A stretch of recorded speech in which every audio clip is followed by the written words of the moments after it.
So one of my favorite books in the entire Bible is the book of Luke. And I've been spending a lot of time in it lately.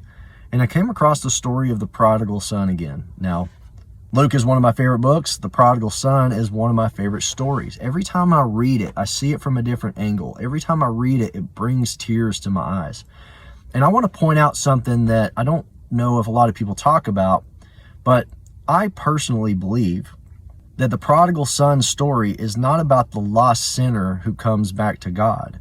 I believe it's about the Christian who walks away from the Father. Now, the prodigal son was already a son of the Father, right? And he got his inheritance, and then he went off, and the Bible says that he lived a prodigal life. He went out there and he wasted the entire inheritance with harlots. So basically, he went as far as he could have gone. Like, he walked away and said, I'm going to do what I want to do with my life. And he went so far as being in need, hanging out with the pigs, just desiring to eat the pig's food. But then the Bible says he came to himself. He realized, man, in my Father's house, even the servants eat better than this. He said, I'm going to go to my Father and I'm going to say, I am no longer worthy to be your son. I've sinned against you and against heaven. Make me one of your servants. But if you've ever heard the story before, you know exactly what happened. He came back. The Father saw him, ran to him, hugged him, kissed him, put the best coat on him, gave him a ring, killed the fatted calf, and had a party. Why? Because he said, my son was dead, and then he came back to life. Now, maybe you're that son. Maybe you're that daughter. Maybe you've walked away from God. Maybe you trusted him at one point, but you walked away from Jesus and you said, I'm going to do what I want to do with my life.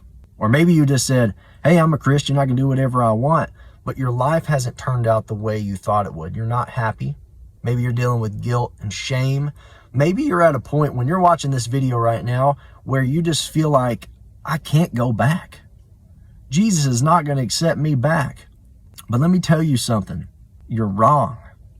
Jesus is waiting for you to come back. There's a story where Jesus was eating with a Pharisee, and the woman comes in and she's cleaning Jesus' feet with her hair and her tears. And Jesus says something amazing. He says, those who are forgiven of much love much.